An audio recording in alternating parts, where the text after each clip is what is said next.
After the situation what Diesel had on the level crossing, James had a great joke about it. I don't know why you're oh dear, he said. I don't believe it. Two high-speed trains, which is Gordon and Spencer, got scared.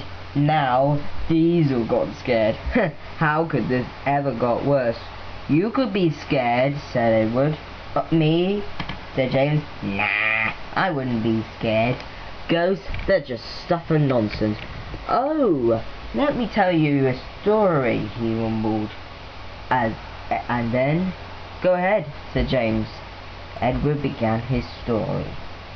Once upon a time, he said, there was a branch line that used to run up to the railway where Duke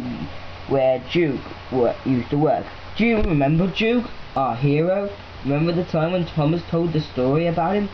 Well, yes, said James. Well, there was a railway line that used to run up there. And so a little engine travelled with his passenger coach along the line. The coach was an old Victorian old suburban coach. She didn't have a name, but the engine liked her, and she was always wondering if she wanted to do any work. The engine, however, was small. He was small, and he worked hard on the line. He often meets Duke along the line, and he often gives his goods to there. Duke was much younger at that time, and he ran lots of times. But sadly, there was bad news along the way. Because the railway had to pay tax.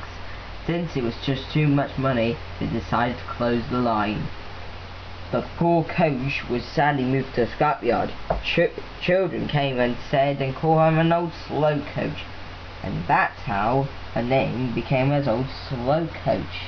That's why only the mice ride in her now.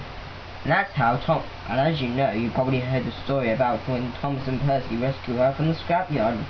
Yes, I have heard about that story, said James. That's what happened to the engine, he said. The engine, he was going to be sent for scrap. He was cross. He had plenty of experience left. But people often see the engine at the station picking up its passengers, and sometimes they can see trucks moving on the road. Seemed like he was shunting the wagons away. Pah! Said James. That is just so silly, Edward. I'm not scared. James bustled away. Later that night, James was doing a job. Knapford Station was upgrading its stations, and so James was being demonstrated to check with the coaches. Because they chose him, he was a mixed traffic engine, so he would do the trucks and the coaches very well. As he was just dawdling, he heard an engine's whistle.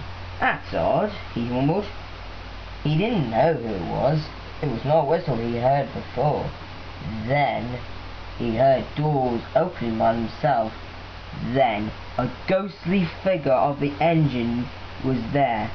Then he disappeared. James was confused.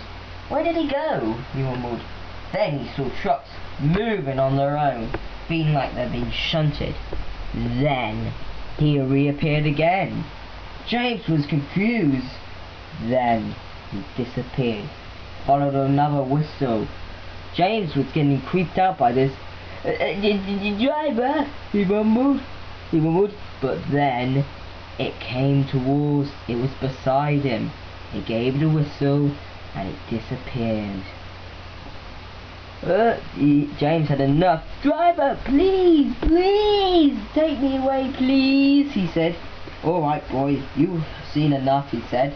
And so James and his driver decided to call it a day and went. The next morning James was shivering to his axles to his wheels.